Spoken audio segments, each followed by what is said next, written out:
ഒരു paid promotion അല്ല കേട്ടോ. ഞാൻ ശരിക്കും സയൻസ് ആയിരുന്നു. നേരെ ഹെഡ്സെറ്റ് എടുക്കുക, ബ്ലൂടൂത്ത് കണക്ട് ചെയ്യുക, സാറിന് ക്ലാസ് കേൾക്കുക.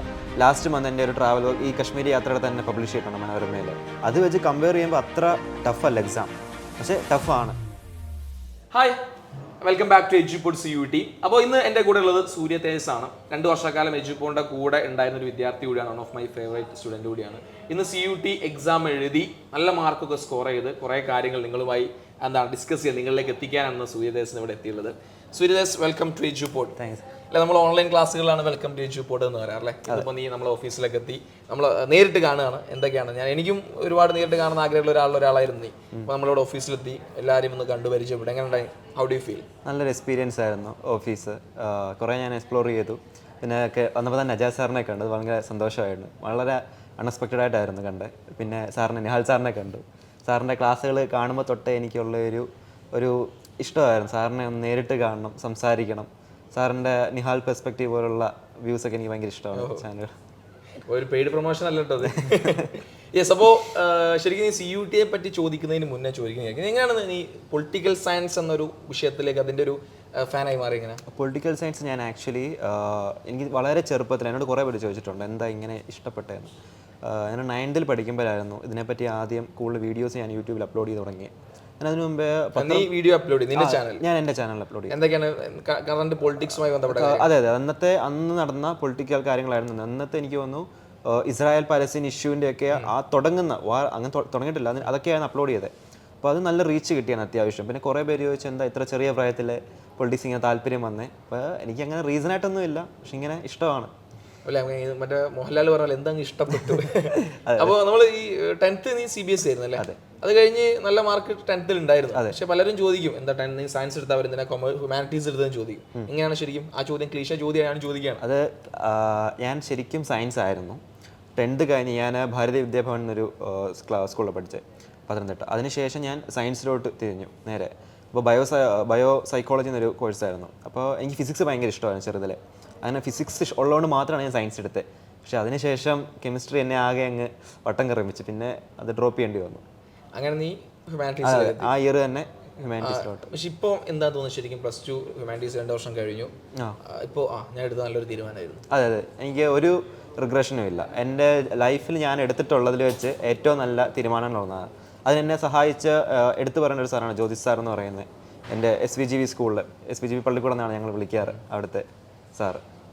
യെസ്. അപ്പോൾ എങ്ങനെയാണ് നീ എജ്യൂപോഡിനെ പറ്റി ആദ്യം കേൾക്കുന്നത്? എജ്യൂപോഡിനെ പറ്റി ഞാൻ യൂട്യൂബിൽ, ഞാൻ ആരും പറഞ്ഞു കേട്ടില്ല, ഞാൻ തന്നെ യൂട്യൂബിൽ കുറേ സെർച്ച് ചെയ്യുമായിരുന്നു. അപ്പം കുറച്ച് ക്വാളിറ്റി കണ്ടൻറ്റുള്ള വീഡിയോസ് നിങ്ങളുടെ ആയിരുന്നു. എജ്യൂപോഡിൻ്റെ പൊളിറ്റിക്കൽ സയൻസ്, ഹിസ്റ്ററി. ഞാൻ അങ്ങനെ കുത്തിയിരുന്ന് പഠിക്കാറില്ല. അപ്പം എക്സാമിന് മുമ്പായിരിക്കും എന്തെങ്കിലുമൊക്കെ കേട്ടിട്ട് പറയുന്നത്. അപ്പോൾ സാറിൻ്റെ ക്ലാസ് എനിക്ക് അതുപോലെ തന്നെ ഓർമ്മയിരിക്കും, നിഹാൽ സാറിൻ്റെയൊക്കെ പ്രത്യേകിച്ച്.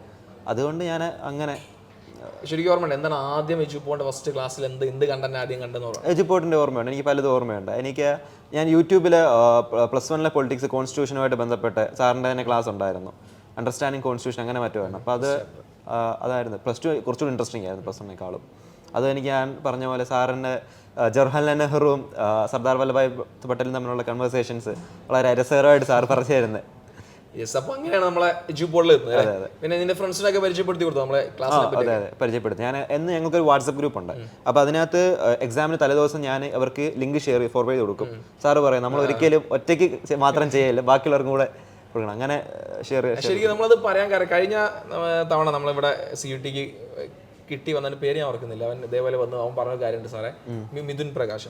സാറേ, ഞാൻ +2 എത്തിയപ്പോഴാണ് ഞാൻ ഇതിനെപ്പറ്റി അറിയുന്നത്. എന്നോട് ചോദിക്കുക സാറേ, എനിക്ക് അതിനെപ്പറ്റി അറിഞ്ഞിട്ടില്ല, എന്നോട് ആരും പറഞ്ഞിട്ടില്ല, എനിക്ക് എവിടെയും കാണാൻ, എനിക്ക് അതിൽ ഭയങ്കര വിഷമമുണ്ട്. നമ്മളെപ്പോഴും പറയുന്ന ഒരു കുട്ടികളോട് പറഞ്ഞു നിങ്ങൾ ഷെയർ ചെയ്യാൻ വേണ്ടി പറഞ്ഞു. പലർക്കും അറിയില്ല ഇവിടെ അങ്ങനെ ക്ലാസ് നടക്കുന്നുണ്ടെന്നത്. അപ്പോൾ അവർക്ക് എത്രത്തോളം ഹെൽപ്ഫുൾ ആവും എന്നുള്ളത് ആ ലിങ്ക്, അല്ലെങ്കിൽ നമ്മൾ ഈ ഷെയർ ചെയ്ത് കൊടുക്കുന്ന ലിങ്ക് അത് ഓപ്പൺ ചെയ്ത് ക്ലാസ് കാണുമ്പോൾ അവർക്കത് മനസ്സിലായി. എൻ്റെ അമ്മേ, ചിലപ്പോൾ അവർ പറയും നീ ചെയ്ത ഏറ്റവും വലിയ ഉപകാരം ചിലപ്പോൾ ഇത് ഷെയർ ചെയ്തെന്നായിരിക്കും. അപ്പോൾ അതാണ് നമ്മളിങ്ങനെ ഷെയർ ചെയ്ത് കൊടുക്കാൻ വേണ്ടി പറയുന്നത്. അപ്പോൾ പലരിലേക്ക് ഇത് എത്തണം. കാരണം നമ്മൾ യൂട്യൂബ് കൊടുക്കുന്ന കണ്ടന്റൊക്കെ നമ്മൾ ഫ്രീ കണ്ടന്റാണ്. അപ്പോൾ നമ്മൾ അജാസ് സാർ എപ്പോഴും പറയുന്നൊരു കാര്യമുണ്ട്, എഡ്യൂക്കേഷൻ അത് എല്ലാ വിഭാഗം കുട്ടികൾക്കും കിട്ടണം. ഫ്രീ ആയിട്ട് പഠിക്കാൻ കഴിയുന്ന അവസ്ഥയാണ് ശരിക്കും നമ്മുടെ യൂട്യൂബ് ലൈവ് ക്ലാസ്. അല്ലാത്തവർക്ക് പെയ്ഡ് വേറെ തന്നെ നമ്മൾ ഉണ്ടെങ്കിൽ പോലും ഇത്തരം ആളുകൾക്ക് കൂടി നമുക്ക് കൺസിഡർ ചെയ്തിട്ട് നമ്മൾ എന്ത് ചെയ്യുന്നു, യൂട്യൂബ് ലൈവ്സും കാര്യങ്ങളൊക്കെ നമ്മൾ കൊടുക്കുന്നത്. Yes. So by the way, നമ്മൾ +1 കൂടെ നീ നമ്മളെ കൂടെ ഉണ്ട് അല്ലേ? ശരിക്കും നമ്മളെ +1 ബാച്ചിൽ ജോയിൻ ചെയ്ത് ആ സമയത്ത് എങ്ങനെയായിരുന്നു? +1 ബാച്ചിൽ ജോയിൻ ചെയ്തു. അന്നേരം ഒരു മെൻറ്റർ വന്നു, മുഹസിന. +1 +2 മിസ് തന്നെയായിരുന്നു. വളരെ നല്ലതായിരുന്നു. എന്നെ എപ്പോഴും വിളിച്ച് വഴക്ക് പറയുമായിരുന്നു, കാരണം ഞാൻ ക്ലാസ് കേൾക്കാറില്ല. ചിലപ്പോഴൊക്കെ അങ്ങ് വിട്ടുപോകും. നിഹാൽ സാറിന് ഞാൻ എപ്പോഴും പക്ഷേ എന്ത് പ്രശ്നമാണെങ്കിലും കേട്ടിരിക്കുമായിരുന്നു. മറ്റ് ക്ലാസ്സുകൾ എനിക്ക് ചിലപ്പോൾ ഹിസ്റ്ററി എനിക്ക് to be frank history political സയൻസിനേക്കാളും കുറച്ച് ഇൻട്രസ്റ്റ് കുറവാണ്. സോഷ്യോളജി അതിനേക്കാളും കുറച്ചുകൂടെ കുറവാണ്. സോഷ്യോളജി ഇച്ചിരി ഈസി. പക്ഷേ ഞാനതിപ്പം പൊളിറ്റിക്കൽ സയൻസ് എന്നും കേൾക്കും സാറിൻ്റെ ക്ലാസ് ആയതുകൊണ്ട്. ബാക്കി ക്ലാസ്സുകൾ ഞാൻ കുറച്ച് ഉഴപ്പിയിട്ടുണ്ട്. അപ്പം മിസ് എപ്പോഴും വിളിക്കും, എന്താ ക്ലാസ് കേൾക്കാത്ത, അമ്മേനെ വിളിക്കും. അങ്ങനെ നല്ലൊരു മിസ്സായിരുന്നു. ശരിക്കും നമ്മൾ എപ്പോഴും ഏറ്റവും കൂടുതൽ നമ്മൾ ഇമ്പോർട്ടൻസ് ഇവിടുത്തെ മെന്റേഴ്സിനും കൂടിയാണ്. കാരണം കുട്ടികളെ ഒരു ടീച്ചറുടെ ഒരു ക്ലാസ് ടീച്ചർ എന്ത് റോളാണ് ചെയ്യുന്നത് അത് തന്നെയാണ് നമ്മളെ മെന്റേഴ്സ് ഇവിടെ ചെയ്യുന്നത്. അങ്ങനെ നീ +2 കഴിഞ്ഞു. +2 നല്ല ഫുൾ മാർക്ക് ആയിരുന്നു അല്ലേ? ഫുൾ A+ ആയിരുന്നു. Politics full mark. അങ്ങനെ CUT ചൂസ് ചെയ്യാം അല്ലേ? ശരിക്കും CUT ഇവിടെ നിന്ന് ആദ്യമായിട്ട് CUT ഇങ്ങനെ ഒരു സംഭവം ഉണ്ട്. സെൻട്രൽ യൂണിവേഴ്സിറ്റിയിലേക്ക് ഒരുപാട് അവസരങ്ങൾ നമ്മൾ മുന്നിലുണ്ട്. എന്താണ് CUT എന്ന വാക്ക് എവിടെ ആദ്യം കേട്ട്? CUT എന്നുള്ള വാക്ക് ഞാൻ പിന്നീടാണ് കുറേ കഴിഞ്ഞാൽ കേൾക്കുന്നത്. ഒരു എൻട്രൻസ് ഉണ്ടെന്ന് മനസ്സിലായി. +1 കഴിഞ്ഞപ്പോൾ എനിക്ക് മനസ്സിലായി. കുറേ സീനിയേഴ്സ് പറയുന്ന ഒരു എൻട്രൻസ് എക്സാമിനേഷൻ ഉണ്ട്. അത് എങ്ങനെയാണെന്ന് എനിക്കറിയില്ലായിരുന്നു. അന്ന് അത് കമ്പ്യൂട്ടർ ബേസ്ഡ് ആയിരുന്നു, CBT മോഡായിരുന്നു. അപ്പോൾ എൻ്റെ ഒരു സീനിയർ ഉണ്ട്, അപർണ എന്നൊരു ചേച്ചി. അവരാണ് എനിക്ക് NCERT എല്ലാം കളക്ട് ചെയ്ത് അവരിൽ നിന്ന്. അതെ അവർക്ക് സെക്യൂർ ഹുസൈൻ അഡ്മിഷൻ കിട്ടി. ബട്ട് ഇപ്പോൾ MCCയിലാണ് പഠിക്കുന്നത്. എന്നിട്ട് ഞാൻ അങ്ങനെ എന്നും റെഫർ ചെയ്യുമായിരുന്നു NCERT. അത് NCERT തന്നെയാണ് നല്ലൊരു ഭാഗം. അത് എന്നും കുത്തിയിരുന്ന് വായിക്കുമായിരുന്നു. അല്ല, ഞാൻ ക്ലാസ് എടുക്കുമ്പോൾ പറയുന്നൊരു കാര്യമാണ് അത്. ഇപ്പോഴും എനിക്ക് നിങ്ങളോട് പറയാനുള്ള ഒരു കാര്യം, NCERT ടെക്സ്റ്റ് ബുക്ക് നിങ്ങൾ എത്രത്തോളം ഡീറ്റെയിൽ ആയിട്ട് നന്നായി പഠിക്കുന്നോ അത് നിങ്ങൾക്കൊരു ആഡ് ഓൺ. നമ്മുടെ ക്ലാസ്സും കാര്യങ്ങളൊക്കെ കേൾക്കുന്നതിനപ്പുറത്തേക്ക് നിങ്ങൾ എന്ത് ചെയ്യണം? NCERT ടെക്സ്റ്റ് ബുക്ക് നന്നായി ഇരുന്ന് വായിക്കണം. കാരണം അവരത് എവിടുന്ന് ചോദിച്ചിടും. കാരണം ഇവരെ CBSE അല്ലെങ്കിൽ NCERT പ്രത്യേകത ടെക്സ്റ്റ് അവർ തരും, ഇത് പഠിച്ചാൽ മതി. പക്ഷേ ഇവിടുന്ന് ഞങ്ങൾ എന്ത് ചെയ്യും?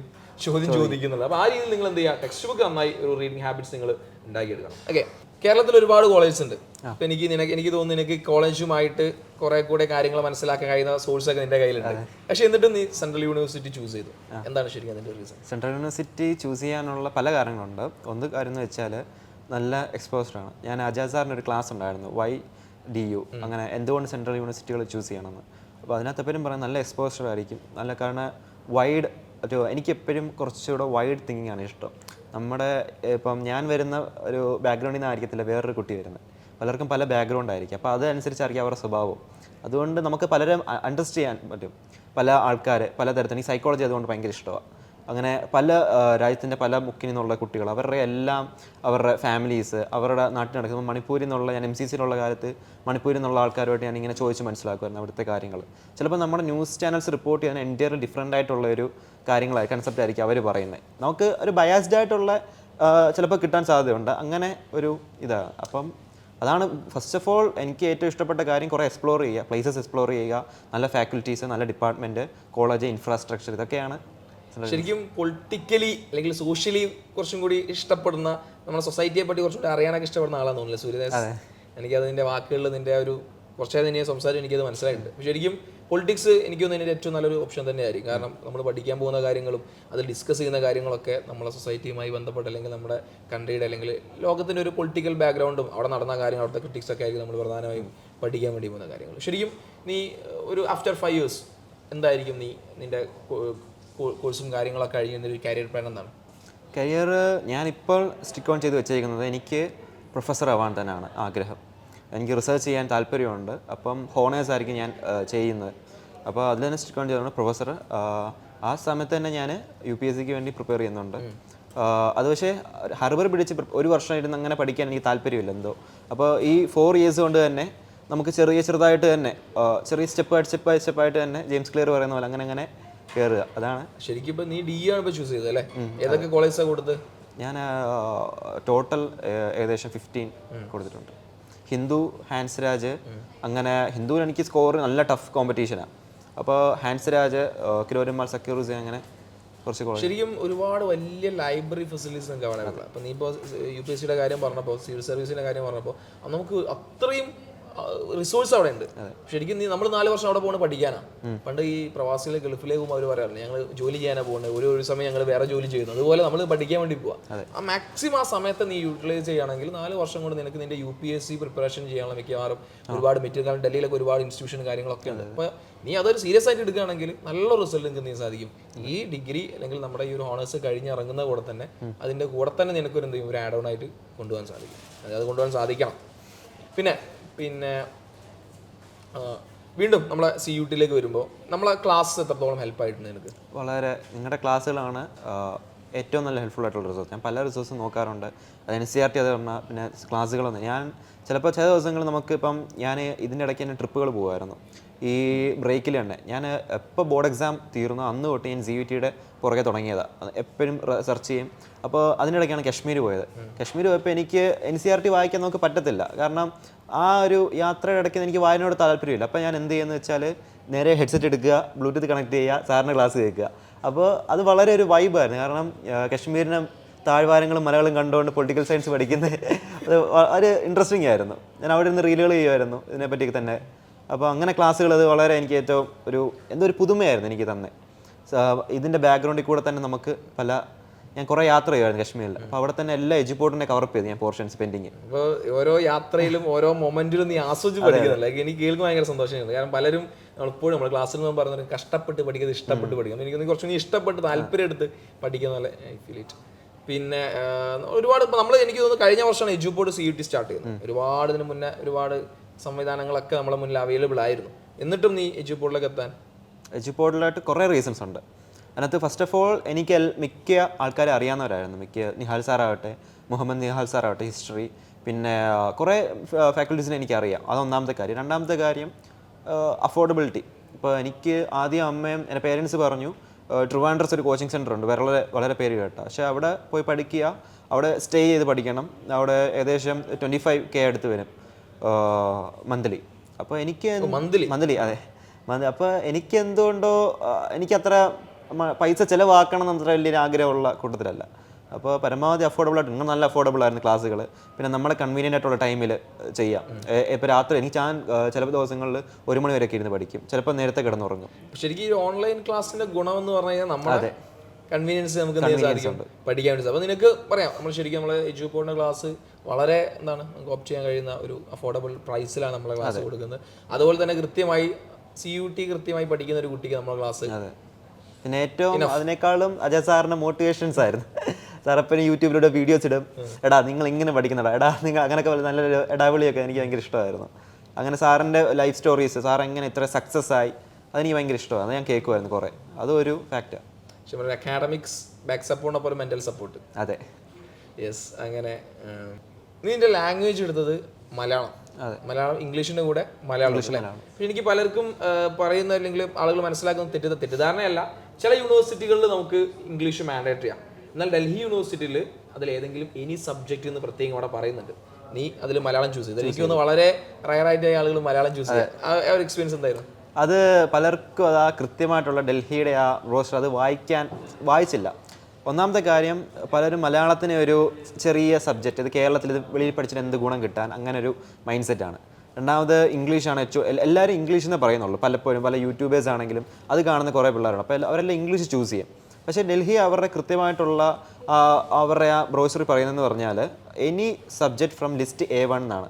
അത് ആദ്യം ഞാൻ മലയാളം എടുക്കുന്ന നേരത്ത് അമ്മയും ആദ്യം കുറേ ചോദിച്ചു, എന്തിനാണ് ഇങ്ങനെ മലയാളം എടുക്കുന്നത്. അപ്പോൾ അങ്ങനെ മലയാളം എടുത്തുകൊണ്ട് ഡൽഹി കിട്ടാൻ സാധ്യതയുണ്ട്, എല്ലാവർക്കും വരുന്നൊരു ചോദ്യമാണ്. അപ്പോൾ അവർ പറഞ്ഞ് ക്ലിയർ ആയിട്ട് മെൻഷൻ ചെയ്യുന്നുണ്ട്, any subject from list A1, in addition to that 2 subject from list B1, പിന്നെ any subject from list B2. ഈ B2നകത്ത് സബ്ജക്റ്റുകൾ എന്ന് പറഞ്ഞാൽ യോഗ, അങ്ങനെ മാർഷൽ ആർട്സ്, അത്രയൊരു അത് നമുക്ക് പറ്റത്തില്ല. അപ്പം B1 നിന്ന് ഒരെണ്ണം കൂടെ എടുക്കാം. അപ്പോൾ ടോട്ടൽ ഒന്ന് കൺക്ലൂഡ് ചെയ്യുവാണെങ്കിൽ നമുക്ക് മലയാളവും ഇംഗ്ലീഷും നമുക്ക് എടുക്കാം A1 ലിസ്റ്റിൽ നിന്ന്. അത് പോരാഞ്ഞ് തന്നെ B1 ലിസ്റ്റിൽ നിന്ന് 3 സബ്ജക്ട്സ്. ഞാൻ എടുത്തത് പൊളിറ്റിക്കൽ സയൻസ്, സോഷ്യോളജി, ഹിസ്റ്ററി. മലയാളത്തിൽ നല്ല മാർക്ക് സ്കോർ ചെയ്യാൻ മലയാളം നല്ല മാർക്ക്. അത് എനിക്ക് ഹെൽപ്ഫുൾ ആയി 100%. കാരണം നിന്റെ അതിന്റെ വെയിറ്റേജ് ആണ് ഇപ്പോൾ ഇതിലേക്ക്. ശരിക്കും അല്ലാതെ നിങ്ങൾക്ക് മലയാളമായിട്ട് ഒരുപാട് ആത്മബന്ധം ഉണ്ടെന്ന് തോന്നുന്നു. അതെ, എന്താണ് മലയാളമായിട്ടുള്ള ഒരു ആത്മബന്ധം? എൻ്റെ അമ്മ പ്രൊഫസറാണ് മലയാളം. ഏത് കോളേജിലാണ്? NSS college Pandalam. എഴുതോ? അമ്മ എഴുതാറുണ്ട്. അമ്മ ഏകദേശം 15 ബുക്സ് എടുത്ത് പബ്ലിഷ് ചെയ്തു. 15 ബുക്കുകൾ എഴുതുന്നല്ലോ. ഓക്കെ, അടിപൊളി. പിന്നെ വേറെ എന്താണ് മലയാളമായിട്ടുള്ള വേറെ ബന്ധങ്ങൾ? നീ എഴുതോ? ഞാൻ എഴുതാറുണ്ട്. എന്തിലൊക്കെയാണ് എഴുതാ? ഞാൻ പുസ്തകങ്ങളെ പറ്റി എഴുതാറുണ്ട്, ട്രാവലോഗ്സ് എഴുതാറുണ്ട്. അത് ലാസ്റ്റ് മന്ത് എൻ്റെ ഒരു ട്രാവലോഗ് ഈ കശ്മീരി യാത്രയുടെ തന്നെ പബ്ലിഷ് ചെയ്തിട്ടുണ്ട് മനോരമയിൽ. അങ്ങനെ എഴുതാറുണ്ട്. അപ്പോൾ കരിയർ പ്ലാനിങ് ഒരു ടീച്ചിങ് പ്രൊഫഷൻ ടീച്ചിങ് തന്നെയാണ് എനിക്ക് കൂടുതൽ കൺവീനിയൻ്റ് ആയിട്ട് എനിക്ക് എൻ്റെ ഒരു ഫ്യൂച്ചറിന് കൺവീനിയൻ്റ് ആയിട്ട് തോന്നുന്ന ടീച്ചിങ് ആണ്. UPSC ഉണ്ട്, ബട്ട് ടീച്ചിങ് ആണ് എനിക്ക് എന്തോ ഒരു ഇഷ്ടം. ഏത് ലെവലിൽ പഠിപ്പിക്കാൻ ഇഷ്ടം? ഏത് ക്ലാസ്? എനിക്ക് കോളേജ് പ്രൊഫസറാ? അമ്മയുടെ അതെ. അപ്പൊ അമ്മയോട് പറഞ്ഞിരുന്നു ഈ വിഷയത്തിൽ? അമ്മ പറഞ്ഞിരുന്നു, നല്ല സപ്പോർട്ട്. അമ്മ എന്തൊക്കെയാണ് അതിലേക്ക് നിനക്ക് മോട്ടിവേഷൻ തന്ന കാര്യം? അമ്മ എനിക്ക് ഉടനെ തന്നെ എല്ലാ റിസോഴ്സും, അമ്മയ്ക്ക് തന്നെ കുറേ അധ്യാപകരുണ്ടായിരുന്നു. ഈവൻ എനിക്ക് MCC ഞാൻ ഇങ്ങോട്ട് മാറുമ്പോൾ ഒരു കുട്ടിക്ക് ലഭിക്കാത്തത്ര എനിക്ക് പ്രിഫറൻസുകൾ പലതും കിട്ടിയിട്ടുണ്ട്. കാരണം സെൻറ് തോമസ് കോളേജിൽ എനിക്ക് ലാസ്റ്റിൽ സീറ്റ് മെറിറ്റ് അത്യാവശ്യം മാർക്കുള്ളതുകൊണ്ട് മെറിറ്റ് തന്നെ അഡ്മിഷൻ കിട്ടി. അവിടുത്തെ നല്ല അമ്മയ്ക്ക് എല്ലാ ഫാക്കൽറ്റീസിനെ അമ്മയ്ക്ക് അറിയാമെന്നായിരുന്നു, മിക്ക ഫാക്കൽറ്റീസിനെ. അപ്പോൾ പക്ഷേ അതൊന്നും നമുക്ക് ഉപകാരപ്പെട്ടില്ല, എന്നാലും മാർക്കുള്ളതുകൊണ്ട് കിട്ടി. പിന്നെ അവിടുത്തെ നല്ല ടീച്ചിങ് ആണ് കാര്യങ്ങൾ. അപ്പോൾ അങ്ങനെ കുറേ ഉപകാരങ്ങൾ എനിക്ക് വന്നിട്ടുണ്ട്. അപ്പോൾ നമ്മൾ CUT എക്സാം നീ എഴുതി, CUT എക്സാം എഴുതി. കഴിഞ്ഞ തവണയൊക്കെ നമ്മൾ ഓൺലൈൻ ബേസ് എക്സാം ആയിരുന്നു, അത് ഓഫ്ലൈൻ ബേസ് എക്സാമിലെത്തി. ശരിക്കും ഒരു ക്വസ്റ്റ്യൻ പേപ്പർ കിട്ടിയ സമയത്ത് നീ നന്നായി പ്രിപ്പയർ ചെയ്ത് പഠിച്ചിട്ടുണ്ട്. ക്വസ്റ്റ്യൻ പേപ്പർ കിട്ടിയ സമയത്ത് നമ്മുടെ ക്ലാസ്സും ആ ഒരു ക്വസ്റ്റ്യൻ പേപ്പർ വെച്ച് നോക്കുമ്പോൾ വല്ല സാമ്യം ഉണ്ടായിരുന്നു? നല്ല സാമ്യം ഉണ്ടായി. അത് CUT മാത്രമല്ല, ബോർഡ് എക്സാമിന് നല്ല സാമ്യം ഉണ്ടായിരുന്നു. കാരണം കുറച്ച് ഡെപ്തിലാണ് പൊളിറ്റിക്കൽ സയൻസ്. ഇൻട്രസ്റ്റിംഗ് ആയിട്ട് ഇപ്പോൾ എന്നെ പോലെ ഇഷ്ടപ്പെട്ട് പഠിക്കുന്നവർക്ക് വളരെ ഈസി ആയിട്ട് തന്നെ ചെയ്യാൻ പറ്റും. അപ്പോൾ സാറ് പറഞ്ഞ കുറേ ക്വസ്റ്റ്യൻസ്, ഇപ്പോൾ ജയപ്രകാശ് നാരായണനെ പറ്റി എനിക്ക് ഏറ്റവും ഇൻഫ്ലുവൻസ്ഡ് ആയിട്ടുള്ളൊരു പൊളിറ്റിക്കൽ ഫിഗറാണ് ജയപ്രകാശ് നാരായൺ. ഇപ്പോൾ JPയുടെ റാലികൾ, ഇന്ദിരാഗാന്ധിക്കെതിരെ നടന്നുള്ള സ്റ്റുഡൻറ്റ് മൂവ്മെൻറ്റ്സുകൾ, പുള്ളിക്ക് വയ്യാത്തൊരവസ്ഥയിൽ. അപ്പോൾ സാറ് JP പറ്റി പറഞ്ഞപ്പോഴാണ് ഞാൻ ആദ്യം സത്യം പറഞ്ഞ് ഇങ്ങനെ ആളെ പറ്റി കേൾക്കുന്നത്. പിന്നെ ഞാൻ കുറേ റിസർച്ച് ചെയ്തു ആ ടോപ്പിക്കിൽ. അങ്ങനെ സാറ് പഠിപ്പിക്കുന്ന ഓരോ പൊളിറ്റീഷ്യൻസിനെ പറ്റി ഞാൻ റിസർച്ച് ചെയ്യുമായിരുന്നു. അപ്പോൾ അങ്ങനെ അവരുടെ ഒരു നിലപാടോട്ട് എനിക്ക് എത്തിത്തരാൻ പറ്റും. അങ്ങനത്തെ ക്വസ്റ്റ്യൻസ് വളരെ ഈസിയാക്കി എനിക്ക്. അതാണ് ഏറ്റവും എനിക്കൊരു ഉപകാരപ്പെട്ടത് പൊളിറ്റിക്കൽ സയൻസിൽ.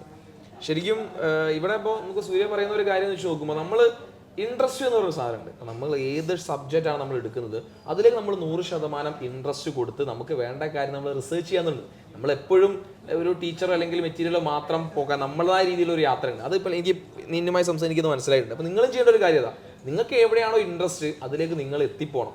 അവസരങ്ങളിലേക്ക് നമ്മൾ എടുത്ത് ചാടാന്ന് പറയുന്നത്. അതുപോലെ തന്നെ നമ്മൾ ചെയ്യുന്ന അല്ലെങ്കിൽ നമുക്ക് ഇഷ്ടമുള്ള ഒരു മേഖലയിലേക്ക് നമ്മുടെ ആ രീതിയിലുള്ള എഫേർട്ട് കൂടി നിങ്ങൾ എന്ത് ചെയ്യണം, എടുക്കുക എന്നുള്ളത് വളരെ ഇമ്പോർട്ടൻ്റ് കാര്യം. ഇനി ഇപ്പോൾ നീ ഒരു CUT എക്സാം എഴുതി അല്ലെങ്കിൽ ഒരു എക്സ്പീരിയൻസ് ഉള്ള ഒരാളെന്ന രീതിയിൽ നമ്മളെ CUT ഇനി വർഷം എഴുതാൻ വേണ്ടി പോകുന്ന കുട്ടികൾ എന്താ പറയാനുള്ളത്? CUT അത്ര ഇപ്പം എൻ്റെ കുറേ ഫ്രണ്ട്സ് JEE എഴുതി, NEET എഴുതി. അത് വെച്ച് കമ്പയർ ചെയ്യുമ്പോൾ അത്ര ടഫല്ല എക്സാം. പക്ഷേ ടഫാണ്. അത് വളരെ ഈസി ആയിട്ട് ക്രാക്ക് ചെയ്യാം. നമ്മൾ ഒരു +2 തൊട്ടുള്ള പ്രിപ്പറേഷൻ ഉണ്ടെങ്കിൽ വളരെ ഈസിയാണ് CUT ക്രാക്ക് ചെയ്തത്. ഇപ്പോൾ NCERT ആണ് അവരുടെ ബേസ് എന്ന് പറയുന്നത്. NCERT വായിച്ചാൽ തന്നെ നമുക്കൊരുവിധം എല്ലാ ഐഡിയ കിട്ടും. ഇപ്പം ഹ്യൂമാനിറ്റീസിൻ്റെ കാര്യമാണെങ്കിൽ പൊളിറ്റിക്കൽ സയൻസ്, സോഷ്യോളജി, ഹിസ്റ്ററി പോലുള്ള സബ്ജക്റ്റുകൾ വളരെ ഇൻട്രസ്റ്റിംഗ് ആണ്. അത് ഒരു വർഷം എടുത്ത് നമ്മൾ ജസ്റ്റ് കുറച്ച് പഠിച്ചു പോവുകയാണെങ്കിൽ ലാസ്റ്റിലെല്ലാം പക്കയായിരിക്കും. പിന്നെ എജുപോണിൻ്റെ ക്ലാസ്സും കൂടെ ഉണ്ടെങ്കിൽ പിന്നെ പറയണ്ട. അപ്പോൾ നമ്മൾ +2 മുതലേ തുടങ്ങുന്നത് എന്തായിരിക്കും? ഹെൽപ്ഫുൾ ആയിരിക്കും. അപ്പോൾ സൂര്യ കാണാൻ സാധിച്ച വളരെ സന്തോഷം ആക്ച്വലി. അപ്പോൾ എന്നിരുന്നാലും നിന്റെ സ്വപ്നങ്ങളൊക്കെ മുന്നോട്ട് പോകട്ടെ. All the very best. നിന്റെ ഈ ഒരു ഇതുണ്ടല്ലോ, നിന്റെ സ്വയം റിസർച്ച് ചെയ്യാനുള്ള ഒരു സാധനം, അത് എവിടെയും നിർത്തരുത്. Go on. നീ കുറച്ചും കൂടി കഴിഞ്ഞിട്ട് വലിയൊരാളൊക്കെ നമുക്ക് വീണ്ടും കണ്ടുമുട്ടണം. അപ്പോൾ ഓക്കെ ഗൈസ്, താങ്ക് യു. നമുക്ക് അടുത്തൊരു ആളുമായിട്ട് നമുക്ക് വീണ്ടും കാണുന്നവരെ